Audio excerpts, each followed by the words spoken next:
Traveling atau bepergian sudah menjadi bagian dari gaya hidup masyarakat modern. Entah itu bepergian dalam jarak dekat ataupun jauh dengan berbagai macam tujuan.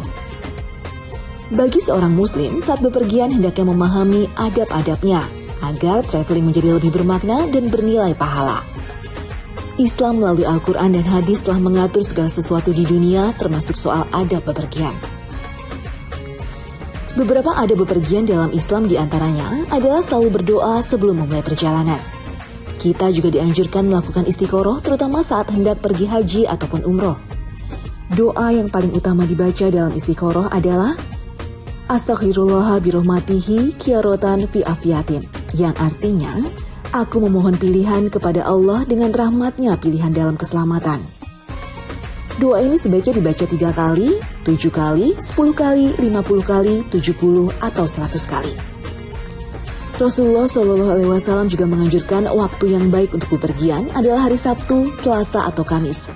Sementara hari yang tidak baik untuk bepergian adalah hari Senin, Rabu dan hari Jumat, tepatnya sebelum sholat Jumat.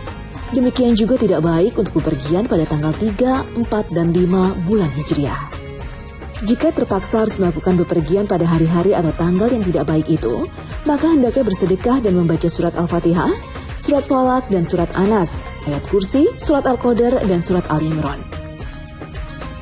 Sebelum bepergian, terutama pergi haji, dianjurkan untuk setiap orang agar menyampaikan wasiat kepada keluarganya.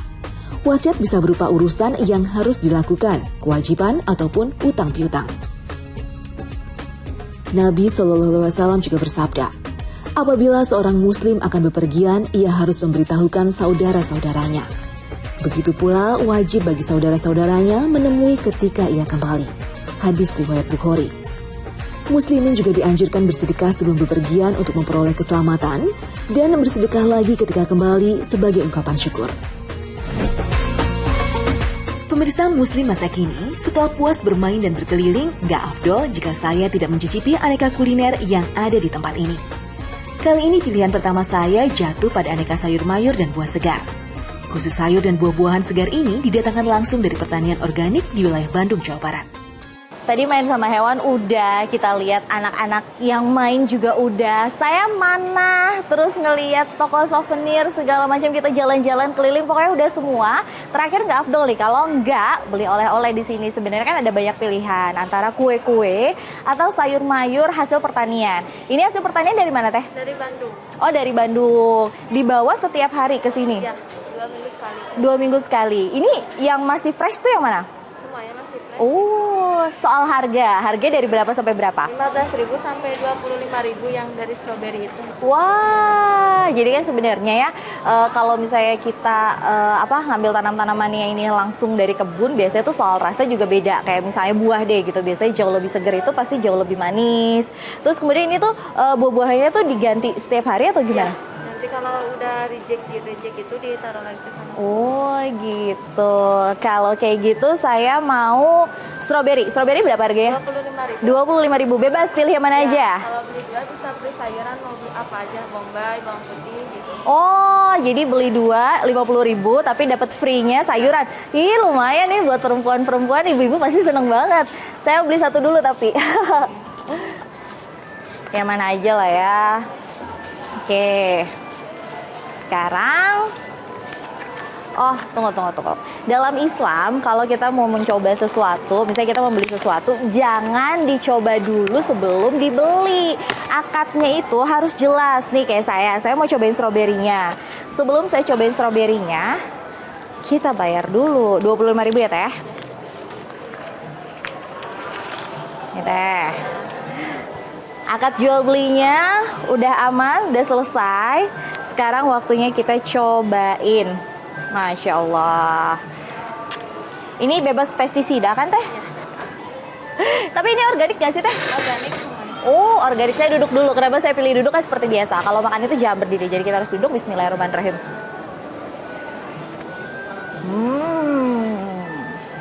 Wow. Enak banget sumpah. Biasanya kan kalau strawberry itu ada yang asemnya keterlaluan gitu dibanding sama manisnya. Kalau yang ini manisnya justru jauh lebih banyak dibanding sama asemnya dan ukurannya juga nggak terlalu kecil-kecil jadi enak. Di sini yang paling laris apa teh? Strawberry. Wah, strawberry. Jadi kalau misalnya strawberry kayak gini kayaknya biasanya kalau yang terlalu asem lebih enak buat di jus. Kalau saya udah nyobain ini kayak enak buat dimakan langsung aja.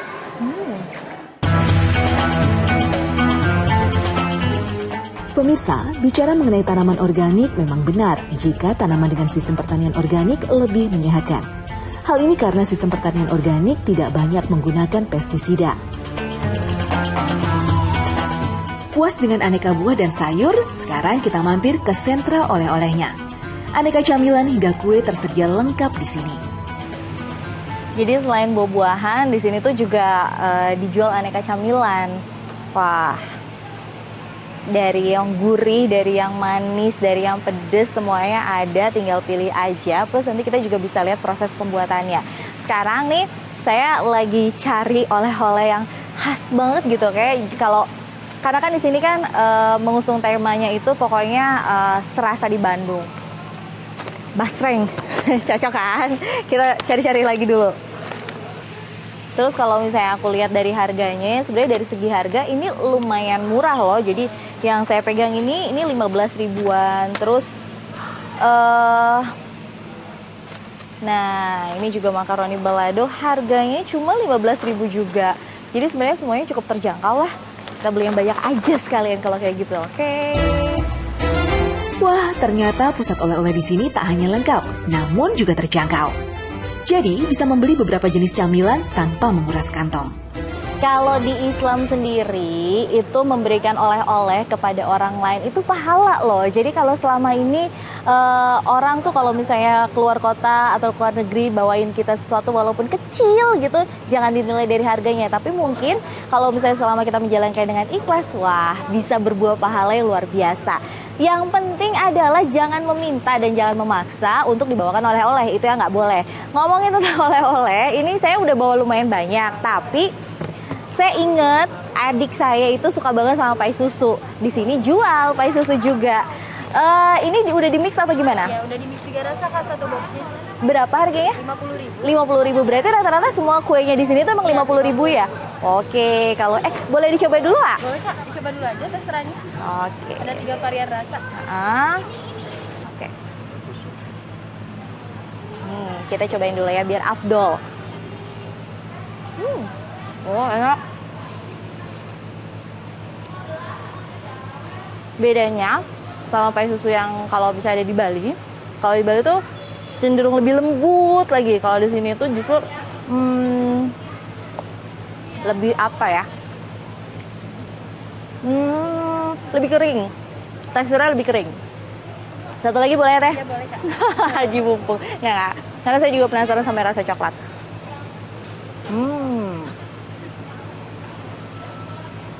Mau satu dong Teh? Boleh, yang mix 3 rasa ya Kak? Iya.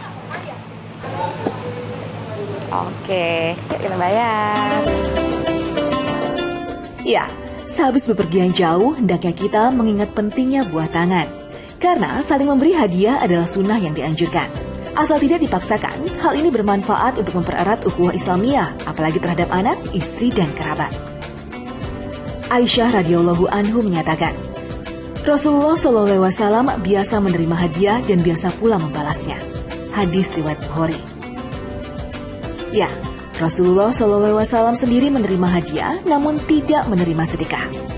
Dari Abu Hurairah radhiyallahu anhu, Rasulullah SAW ketika disodorkan makanan, beliau bertanya dahulu, apakah makanan tersebut berasal dari hadiah ataukah sedekah? Kalau itu sedekah, beliau berkata, kalian makan saja makanan tersebut. Namun kalau makanan tersebut adalah hadiah, maka beliau menyantapnya. Hadis riwayat Bukhari Muslim. Sementara hadiah yang dilarang untuk diberikan, yakni hadiah yang diberikan pada safi, yaitu orang yang menggunakan hadiah dalam maksiat atau membuat kerusakan. Dan hadiah yang diberikan secara tidak adil pada anak-anak. Kemudian, hendaknya kita membalas hadiah. Jika tidak bisa, maka hendaknya mendoakan orang yang membeli. Dari Usamah bin Zaid, ia berkata bahwa Rasulullah SAW bersabda, siapa yang diberikan kebaikan, lalu ia katakan kepada orang yang memberikan kebaikan tersebut, jazakallah khairan, semoga Allah membalas dengan kebaikan, seperti itu sudah sangat baik dalam memuji. Hadis riwayat Tirmizi. Begitulah Islam memuliakan umatnya. Bahkan dalam soal wisata dan oleh-oleh yang terlihat sepele, namun justru memiliki aturan dan pahala yang sangat besar jika kita mengikuti syariat Islam. Gini nih, kalau misalnya kita bisa memanfaatkan alam dengan baik, yang paling penting adalah setiap kita memanfaatkan alam, hewan, atau apapun juga jangan berlebih-lebihan, karena Allah juga melarang itu semua. Nah, kalau udah selesai main-mainnya, seperti saya, jangan lupa di akhirnya kita bisa tukarkan voucher dengan susu atau dengan aneka makanan. Saya udah selesai, karena kita juga udah gak terasa, udah 30 menit nih jalan-jalan di The Range.